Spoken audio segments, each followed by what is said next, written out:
Hello, how are you today? I hope you're well. My name is Harry and this is Learn English with British Harry. I am British and I have taught thousands of students and I've helped them to improve their level of English. In this lesson, I wanted to talk to you about sickness and illness. At the moment, I am feeling a bit under the weather. When someone is a bit under the weather, they're not feeling at their best. They're not feeling 100%. So as you can hear in my voice, it doesn't sound clear, but I really wanted to make this video for you and I thought this is a better time as any to create it. So to feel under the weather, it's not anything serious. You will start to feel better soon.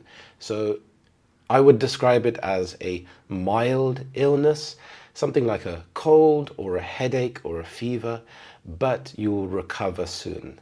I'm feeling a bit under the weather today, so I might skip the meeting. So he's not feeling at his best, so he's going to skip the meeting. So he's going to miss the meeting, let everyone know, hey, I'm not feeling well, can we rearrange to another time? She was feeling under the weather yesterday, but she's feeling much better now. So she may have had time to rest, recover, maybe have some medication, and now she's feeling better the next day. You could also use the phrase, I'm feeling poorly. So when you're feeling poorly, it's similar to feeling under the weather. Again, it's nothing serious, but you're not feeling at your best. You could say, I'm not feeling great, or I'm feeling a bit rough.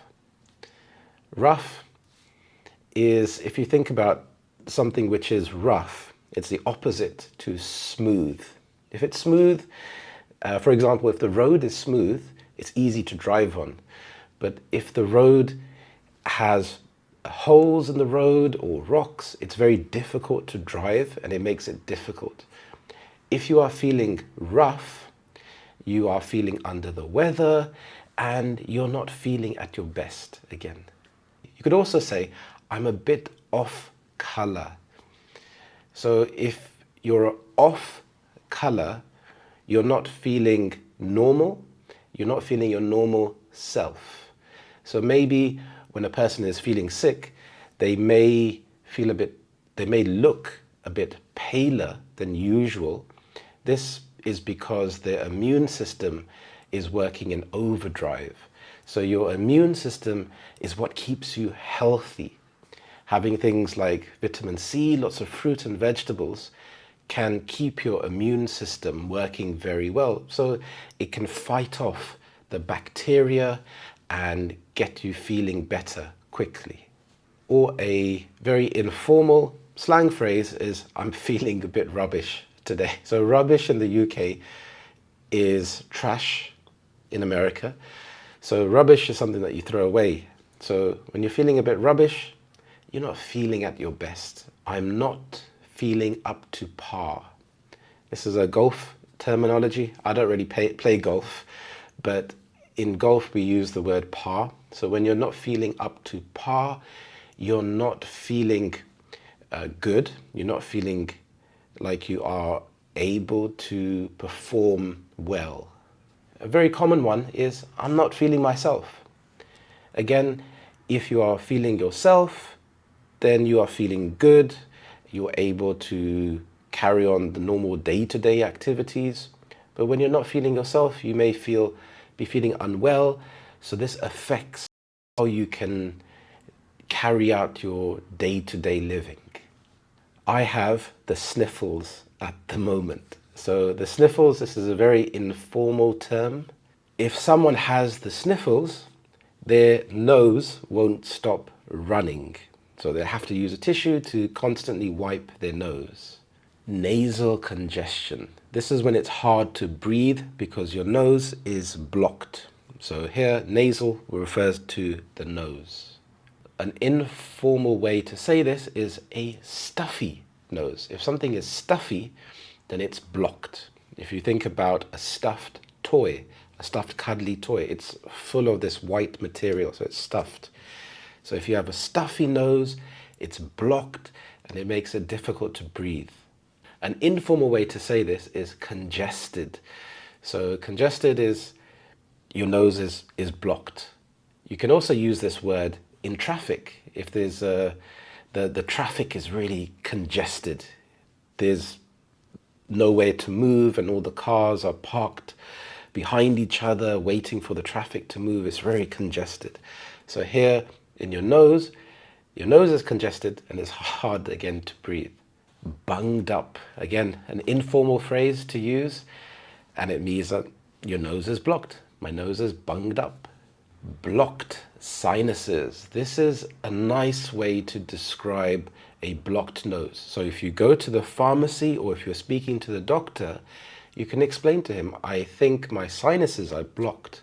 Sinuses are hollow spaces in the bones of your face, around your nose, your eyes, and your forehead. They help your nose by making mucus to trap the bacteria and the germs to help your body to get rid of these. When you have a cold or if you have allergies, this can exacerbate your sinuses and it can make you feel dizzy. It can give you a headache as well. Feeling light-headed. This is when you feel like you may faint. It can also happen if you stand up very quickly and you start to feel a bit dizzy and you have to sit back down. So it's something to really pay attention to and to make sure that you're not feeling lightheaded or feeling dizzy, especially when it comes to driving, for example.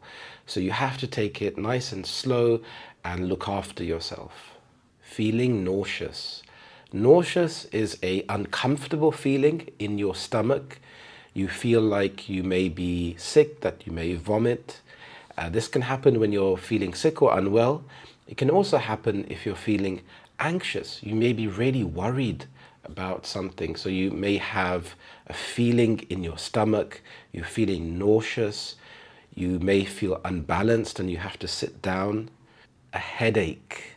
A headache. This is when, yes, your head hurts and you have a headache. You can also say a splitting headache. This is worse than a normal headache. If you think about the word splitting, if you split a piece of wood in half and you're describing how your head feels like it's splitting in half, so it just adds a bit more color, emphasis to the fact that it's not a normal headache, it's a splitting headache.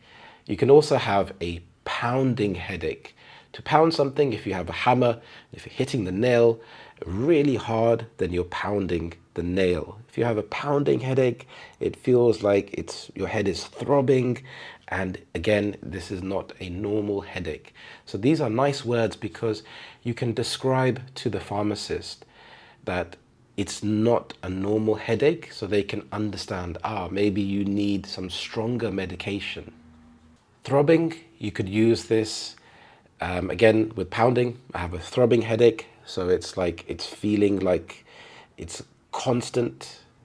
If someone is playing really loud music and you can feel those vibrations on the wall, it's kind of like how it feels inside your head. A stomach ache. This is when your stomach is hurting, it doesn't feel good. You can have an upset tummy. A tummy is an informal word for stomach. So you can say a tummy ache. You can say a dodgy tummy. If your stomach is really hurting and it's affecting you really badly, I have a dodgy tummy. This can also happen if you eat food that gives you food poisoning. So these are more relaxed and informal words to use instead of a stomach ache. Cough. A cough, you can have many different types of cough. You can have a dry cough. You could have a chesty cough. And when you go to the pharmacy or the doctors, you can let them know what type of cough it is so they can help you. Now, there are lots of natural remedies that you can use. For example, hot water with lemon and ginger is really nice. And let me know in the comments below, are there any natural remedies that you like to try, or do you take traditional medication when you're not feeling well? For example, if you have a cold, is there anything that you could recommend that I try? A fever. Another way to say this is burning up. I'm burning up. It's more descriptive than saying a fever. You feel very, very hot, like you're burning. I like to think of like a fire, and you're throwing wood into the fire and it just keeps getting brighter and bigger. So that's burning up. Feeling hot and cold. This is a way to describe a fever as well. If you're feeling hot and cold, it may not be as severe as boiling up, as it's not constant. So you may feel better at times when you're feeling cold, but again, it's really important to speak to the doctor so they can hear your symptoms. Stiff and sore. You may have a stiff neck or sore shoulders, and this is when your body feels tight. You may have some niggles. So a niggle is like an exact point where you don't feel right. It feels like something is a bit strange. For example, I have a niggle in my shoulder. So when I turn my shoulder in a certain way, I feel it at that point. At other points, it's perfectly fine. Another way to say this is a twinge. I have a twinge in my knee, for example. So if I move my knee at a certain point, then I feel a twinge. So this way you can describe to the doctor exactly at what point it hurts. If you haven't already, please have a look at my fantastic ebook I've created, especially for you. There are 5 brilliant tips to help you to improve your English. There are practical exercises that you can use straight away, and it will help you to improve your level of English. Thank you so much for watching. I really appreciate it. Have a fantastic day, and I will see you in the next lesson. Bye-bye.